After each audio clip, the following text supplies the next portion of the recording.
Okay, well that was what it was. Thank you for listening to Earth Radio. Father moved back again. At least this time. At least if nothing else, at least I have an idea. It's the only thing that gets me through the mornings usually. Some of you, I don't know how many of you, might remember this old fake-ass genre of music we used to call Microsound. Microsound was like these, like all these scientists in laboratories who were like, what if we distilled music down to the basic elements of music? Not to make it more human, like human music, but to make it more scientific, like robot music, really. I remember at that time there was a guy who made an album entirely out of waves that were too high or too low for human beings to hear. And then he made a remix album. Now that's comedy. Think about that. A remix album of an album that was never audible to humans. It's friggin' genius. Anyway, that notwithstanding, yeah, I mean, first there was the clicks and cuts thing, but you could still make that like music. Like that could be like Powell, for example. He would have like really melodic stuff, even though his drums happened to be a click or whatever. But it didn't stop him from making music that even people who weren't into electronic music would be like, okay, well, that's definitely music. I know music and that's it. But Microsound is more like a bunch of like test tones. A bunch of it is really high frequency stuff. As soon as I heard some of those tracks, I was like, that sounds like the Nord Modular to me. And it turned out later, at least one artist who was pretty well known in Microsound, as much as it ever got popular, was a guy named Taylor Dupree. And he was is a known user of the Nord Modular. So, what are some other descriptors for Microsound? It's kind of like IDM, I guess, but it's pretty minimal. It's pretty. It requires like active listening, or maybe I should say like an ability to put aside challenging tones or challenging things in music that it's not easy to just sit down and listen to. You have to say, I'm going to make an effort to friggin' listen to this crap, and then you do, and then you're like, oh, okay, it's not so bad. But yeah, it certainly thinks that it's thinking people's music. Whether it really is or not, I don't know, but it thinks that it is, so that's good, I guess. So let me lengthen out my sequence here. And what am I going for here? I'm going to need a couple more of these boys. I'm going to need this guy. This is probably cheating. If Taylor Dupree was here, he would never use somebody's preset. He would be like, no, I have to make all my own presets myself from scratch because I'm a science guy. And it's like, fine, you're a science guy. But for now, not being a accredited science guy, which I'm clearly not, I'm not going to bother with that. I guess the final descriptor I'll give to Microsound is that it's pretty stripped down. The tones, rather than like a synth that you might hear in a, let's say in a trance tune where they've like programmed a synth and they've added effects and they put it in a compressor and they EQ'd it. Microsound is certainly processed, but not in the conventional music ways. So you hear a lot of like pure sine waves. You hear a lot of white noise or other little clicky sounds. You hear a bunch of weird, minimal little tones that don't even sound like they're music tones as much as they say like test tones of some kind. So okay, I've set up here a couple of drum sound guys and a percussion oscillator. I'm going to use this one as my click. I don't mean a click track, I mean a clicky sound. And I've got a normal pitched bass up here. I don't know why I put it up so high, because his actual job is to be extremely low. So I don't know if your speakers are going to handle E1, so I'm going to leave it at E2. I may drop it to 1 later if I feel the need to do so. But here we go.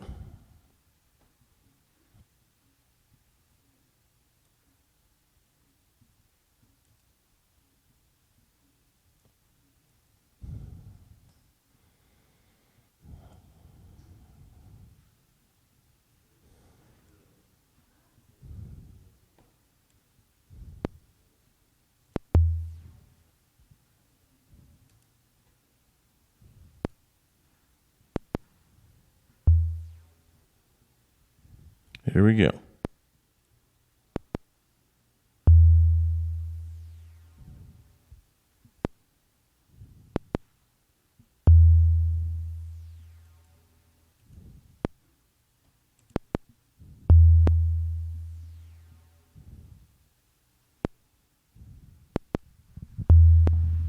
I'm just going to do a little programming for a bit, so if you don't hear me, that's why. Got to put the mic down, use 2 hands.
This is way too much action from the drums here.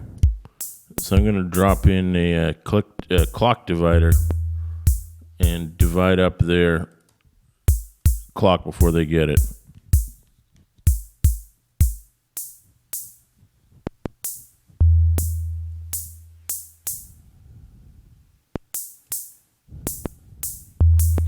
I made the wrong kind of clock divider.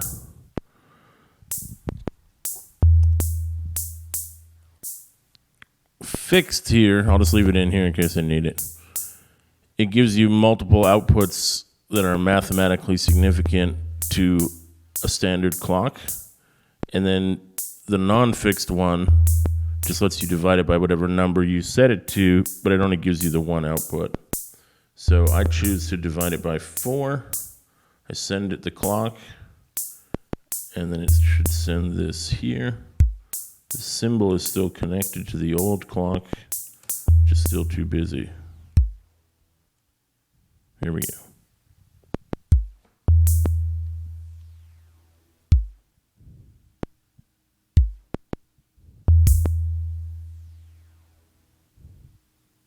Let's go back to the original. I was going to turn them down here. I'm just going to mute them here.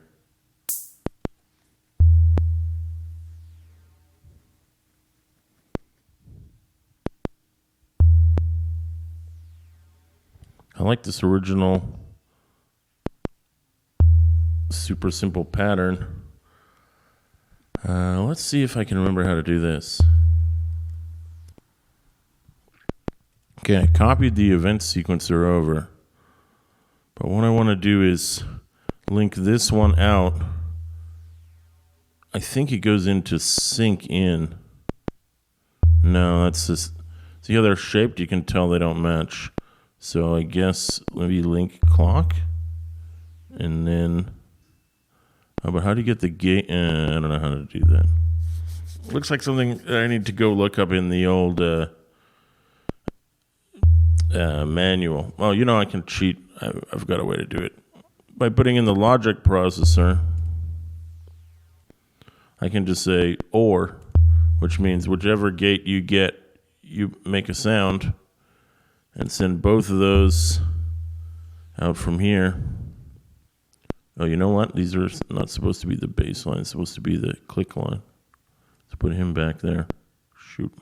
Now it's all screwed up.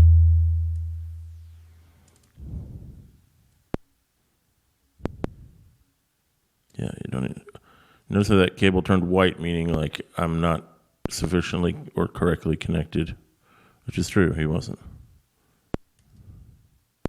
So I want this one out.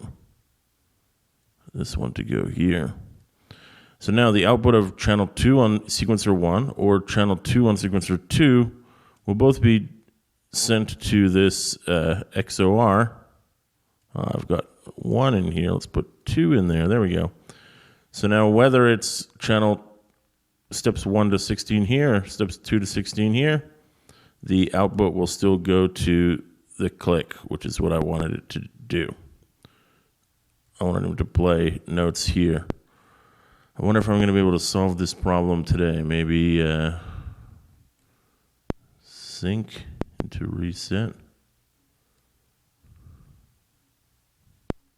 This guy still ain't moving. The clock still isn't the right clock, I guess.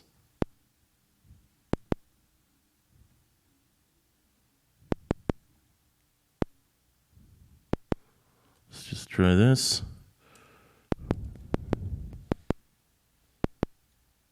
Okay, well that time they both ran starting at the same time. I wish I could remember how to do that. What if I send this reset out to that? I think that worked. Yes. Oh, look. That's brilliant. Okay, so I sent link out of this sequencer into reset in. And that means that when he hits the end of his 16-step sequence, then he's going to play 16 quiet, silent steps. But he sends a message to this guy saying, it's your turn now to be the second half of the sequence, which he does. You could hear those 3 clicks there.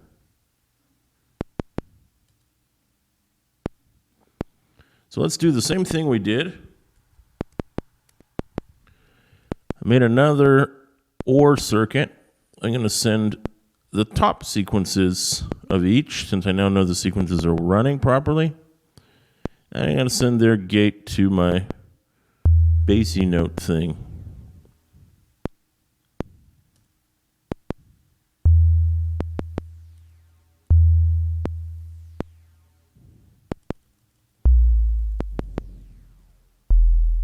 Nice. I don't know if your guys' speakers can hear that or not, but it's a very low boom.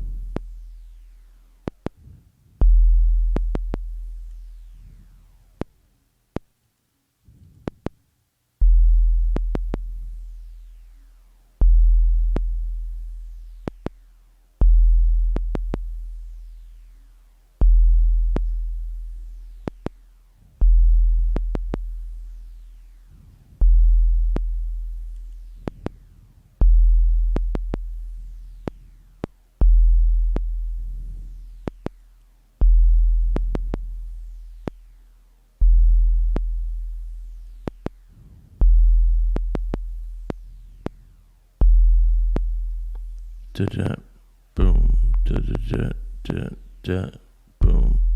That's what I'm going for.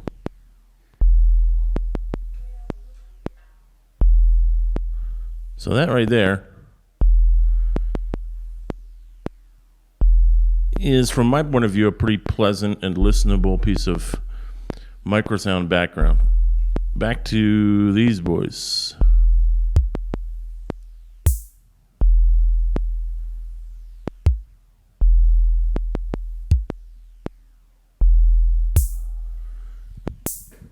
I haven't quite gotten these drum sounds to where I want them to be, but I'm just going to put them to the side for a moment. I could delete them and get the processing power back, but I have the feeling that if I'm going to use 8 or close to 8 sounds, a couple of them are probably going to be normal drums. Just a question of how and when they're going to hit.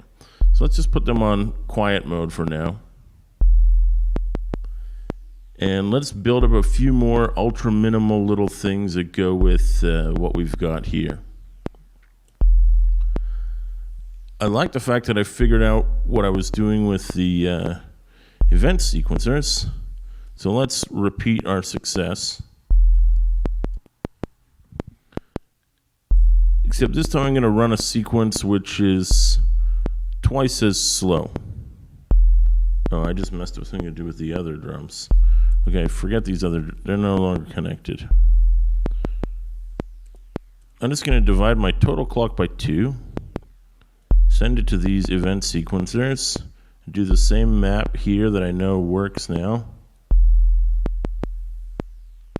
The overall sync resets sequencer 1, but link out attaches to sequencer 2. They both get 32 steps. Wow, you know what? I could make it even more than 32 steps. I can make it friggin' 64 steps, but they are like, oh wait, hold on. That's getting crazy. That's all. They're already half as fast, so let's just stick with 32 for now. So what I really want is like little hits of sound that are gonna appear, and they're gonna appear very infrequently overall, but they are going to appear.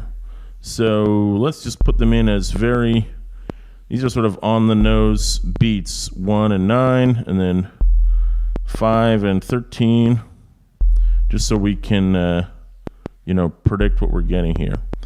I'm not going to do this logic processor trick that I did because I'm not going to trigger 2 sounds but 4. It's just that they're going to be way spread out over the sequencers here. So I've got a couple hits there. Let's make my next sound. I'm back. I'm torn as to whether to leave those drums in or not. Who really cares? What I'm going to do is save it because I like it. So let's call this one 12 micro bass. And let's save it. Since I'm saving it at this point, I'm going to immediately make a second version so I can mess with it without losing my original pleasing sound. And let's do it. So first of all, how about some white noise? I said there's white noise in Microsound, and I definitely meant it. Gonna need an envelope. I'm gonna choose to bandpass filter this noise. Ooh, even better. Let's high pass filter this noise. Yeah, that's cool. Here's a static multi-mode. Oh wait, what? Oh, it doesn't look that static. Anyway, I got the power to process now, so it doesn't matter. And I'm going to get my lovely little digitizer in there because I like it. Let's put the high pass into there, output into channel 5. Now, of course, 2 and 3 are those muted drums. Turn off the quant because we never need it. Turn the frequency way the heck up because we're going to be in the high-pitched zone. I'm going to leave it on white because we are going to use those higher notes, higher pitches. And now I just need to trigger that little envelope there. So I'll trigger it like that.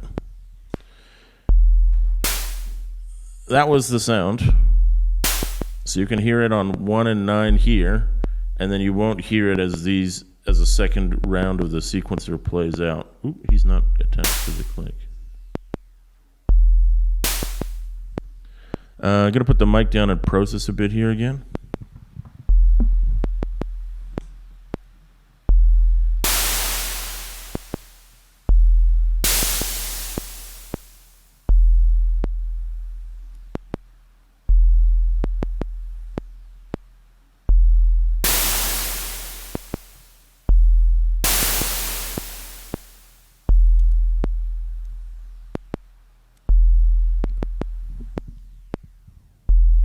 little bit of variety in the bass line, adding a hit here. Let's see.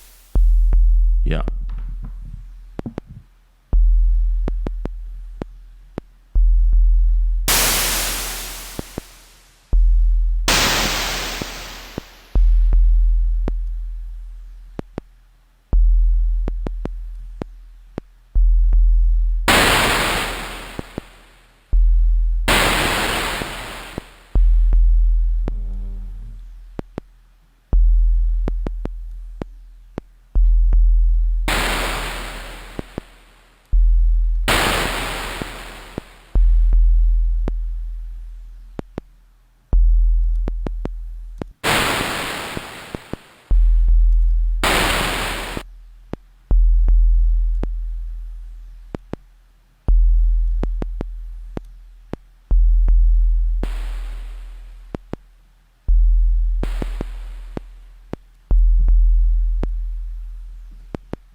Neat.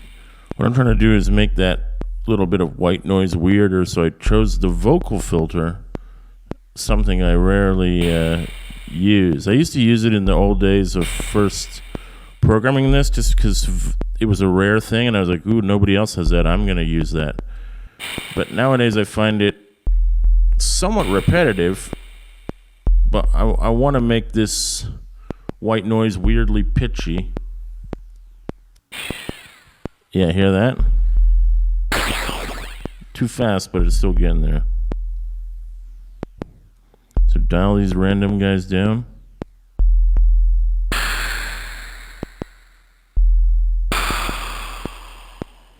So the cloud is a bit more drifty now. I don't even know which vowels are right for this, but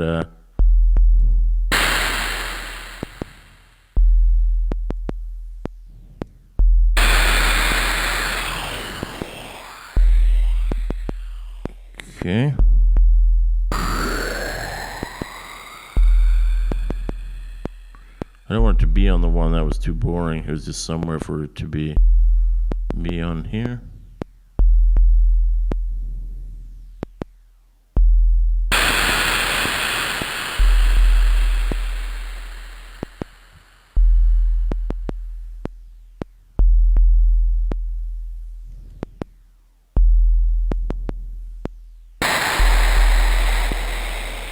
Make sure this is totally synced up here.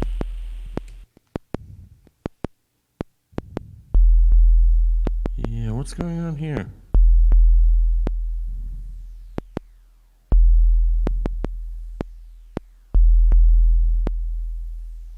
That seems right.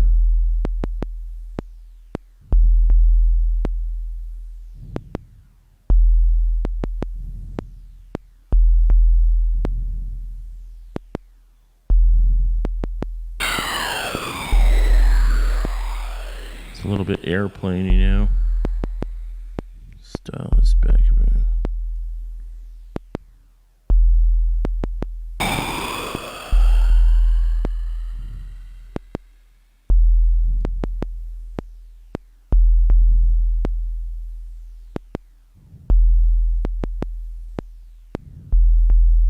What if the clock divider was slower?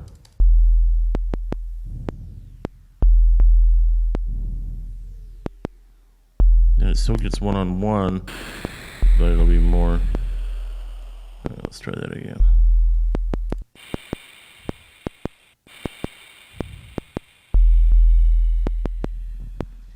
Okay, putting the mic down to program a bit here again.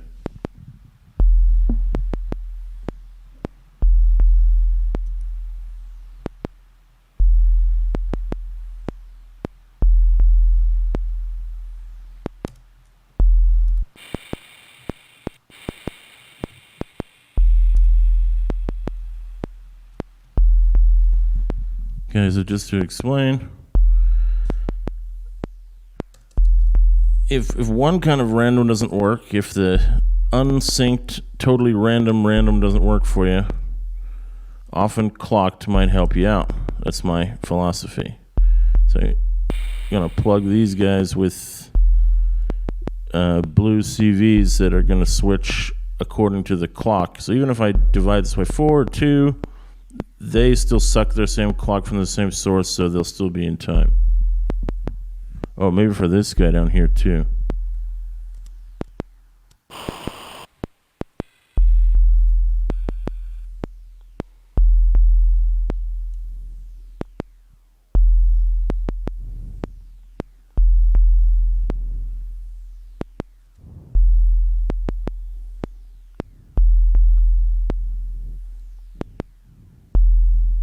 Come on, play that sound.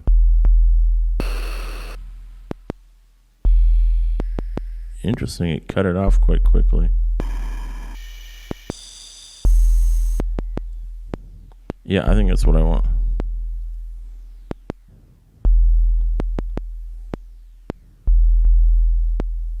I'll test it with this.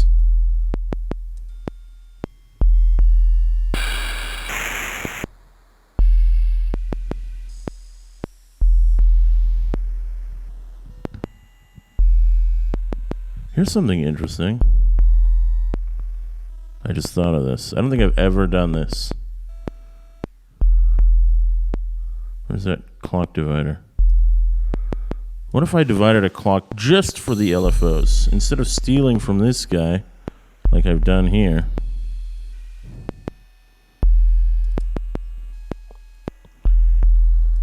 So that way I might even get like a rhythm that isn't being suggested by any other tempos. That's what I'm going for here. So I'm going back to the original clock tempo. Let's just listen to that first. Right? But what if I divide it by this? 3.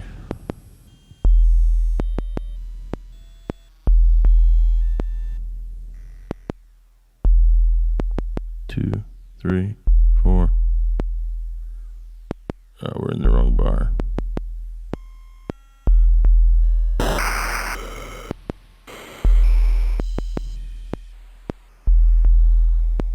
Good. 6 might be better.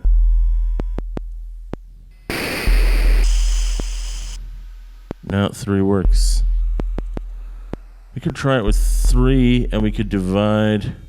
Instead of dividing the 4 that we get as a default from the clock gen, we could try the 24. That's too much, but it'll be like this.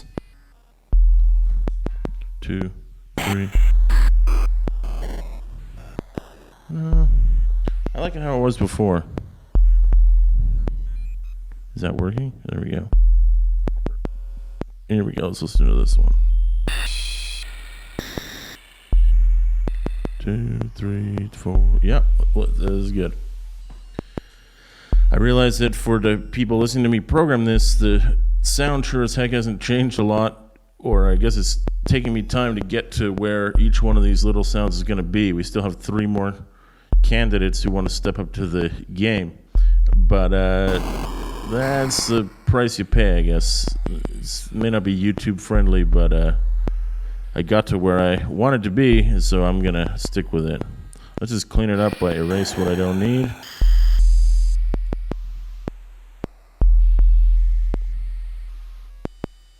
Good.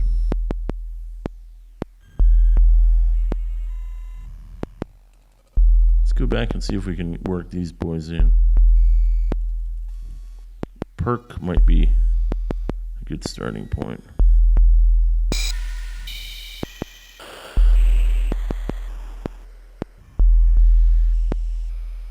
Okay, here we go.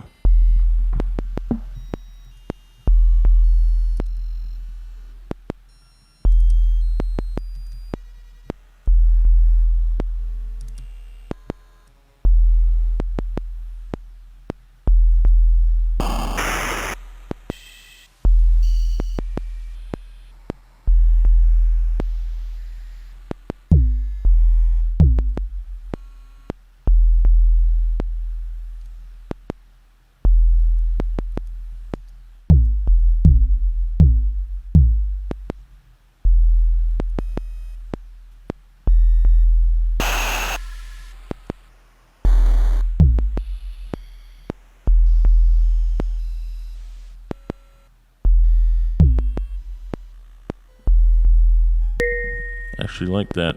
The first one, not the second one.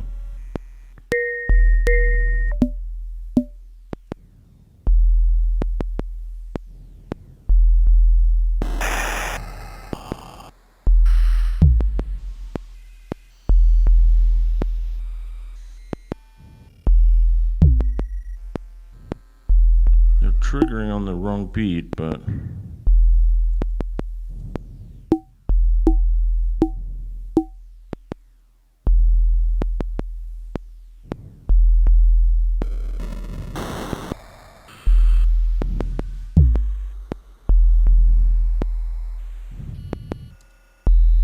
kill this one.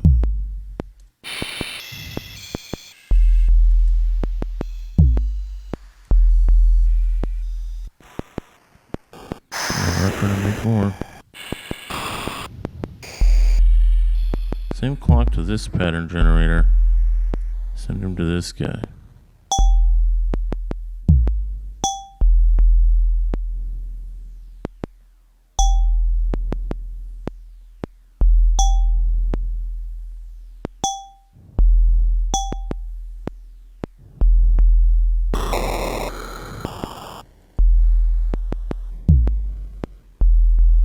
I'm liking this. Here we go.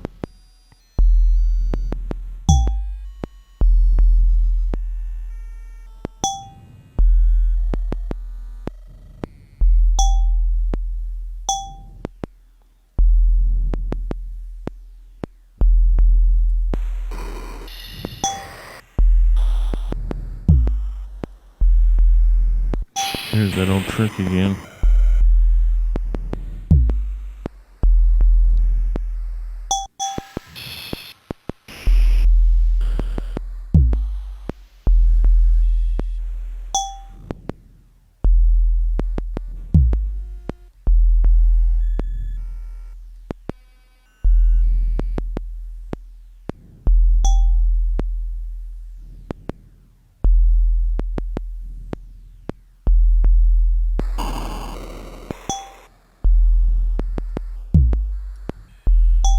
That percussion sound is kind of taking me out of the Microsound aesthetic kind of thing.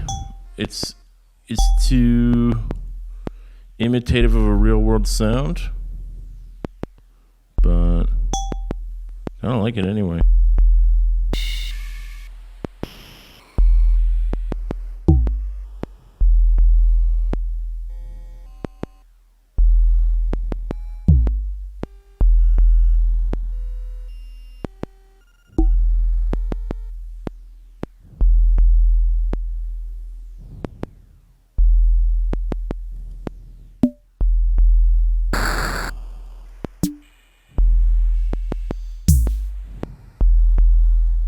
No.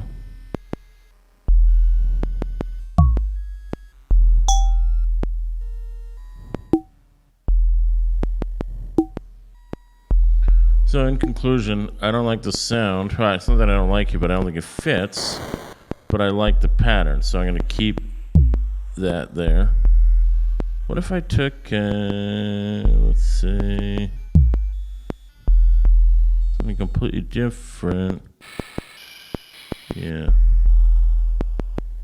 It's like two cheap little FM oscillators. This is something I never would have done in the old days. It's only that knowing how to do this with a real hardware modular has taught me how to do thing. So detune this guy all crazy. He's going to be up anyway, but not as up. And what I'm trying to do here is use these two oscillators to make a little FM sound. So you're going to need an envelope again.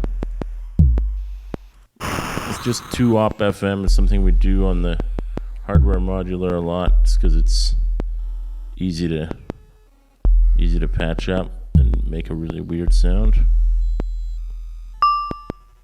That's him.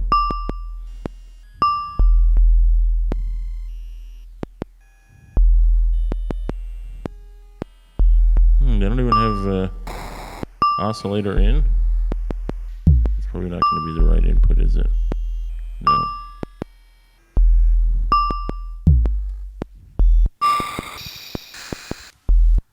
Okay, we're probably wasting resources at this point in time, but...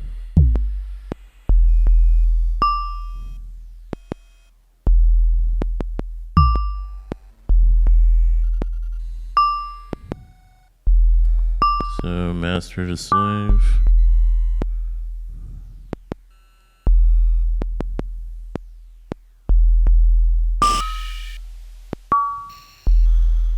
What's this guy here?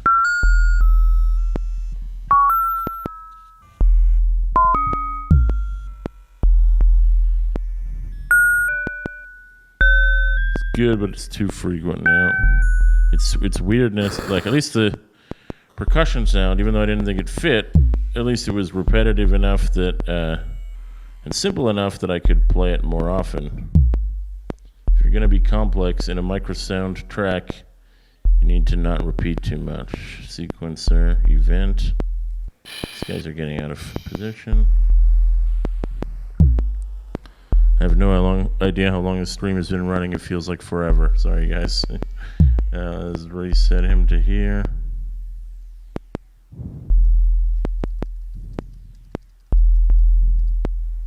And click to the same. It's rebuilding what I destroyed before.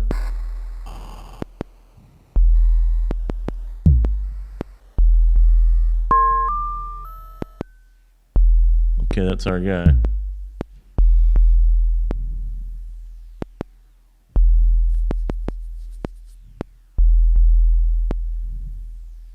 Maybe I'll digitize him to death. Well, those guys are giving me the triplets now, and I don't want the triplets. Not for them, anyway. I need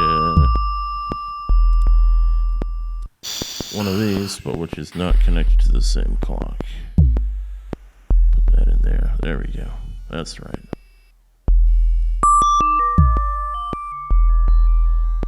Yep, that's correct. Let's kill that bit.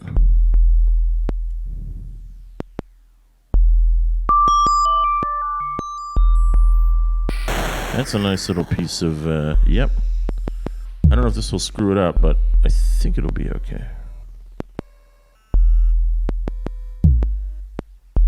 Wow, I've been programming that and it's not even in the signal chain. Good programming, buddy. There you go.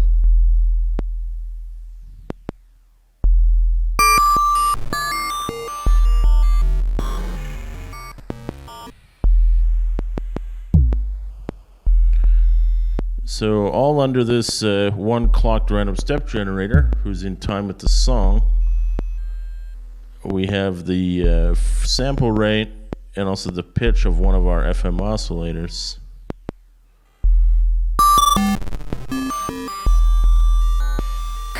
So it's kind of like atonal, it's almost like a cymbal if a cymbal had multiple notes. Like a very weird parallel universe crash cymbal. Let's think about it that way.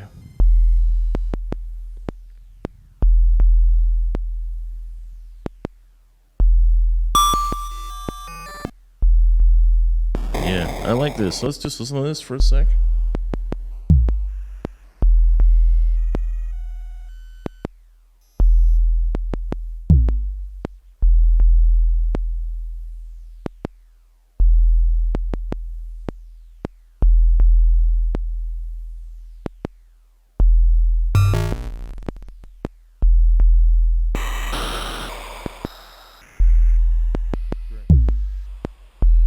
Great. I think I'm happy here.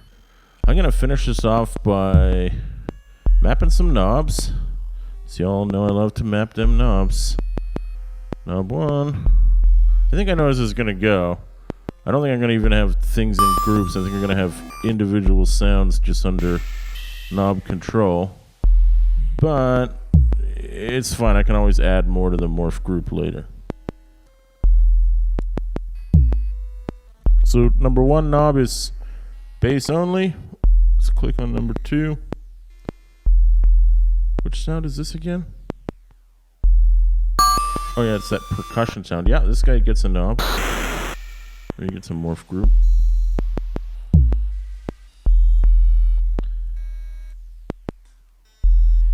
And I think this one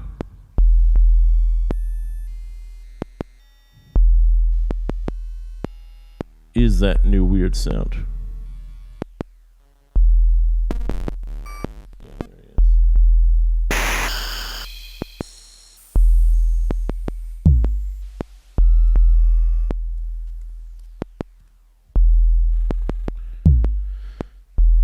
Okay, so now I'm going to use the 3 knobs in my hardware synth to just dub this out a bit, see what we get. Why did this... There we go. So here's what it would sound like if we got it even more minimal than it already is.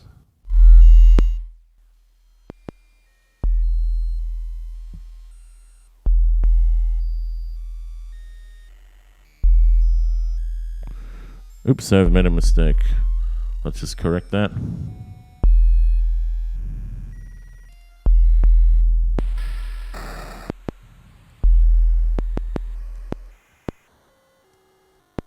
Trying again.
Yeah, that's exactly how it's supposed to sound. A little repetitive clicky pattern, a very, very low bass note, 2 occasional percussion hits, and 2 very weird digital sounds, which have some modulation and some almost like built-in tempo from their LFOs. So yeah, you're now listening to Microsound. I think that's my final version, so I'm going to save it in the synth like that. One more friendly reminder: you can get all these patches from the YouTube channel. It's in one of the notes in the community. If you can't find it, leave a comment somewhere. But yeah, I mean the patches are all up on Google Drive, so anybody can enjoy them at home. I like this track. I mean, you've probably been listening to it for 40 minutes, so you're tired of it, but I'm glad we got here.